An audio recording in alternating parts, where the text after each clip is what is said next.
These are some exercises aimed at rehabbing your glutes. These glutes can often end up weak, whether the nerve supply is not getting a clear signal to the glutes or whether they're simply not been activated for a while. We want to re-engage these glutes because it's the stabilizer for the low back. Glute clams, fire hydrants, and resisted abduction, which means bringing the leg away from the body.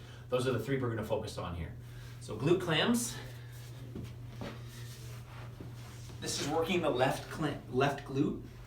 You keep your heels together at the bottom and make sure your hips are stacked. If you're too far back or too far forward, that's going to be problematic. So try to keep this hip right above your bottom hip. And open up at the knees, hold for half a second at the top and back down.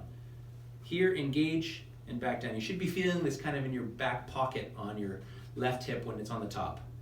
Okay, repeat for 15 to 20 reps or whenever you reach fatigue. Should be around that 15 to 20 rep mark. Number 2 is called a fire hydrant.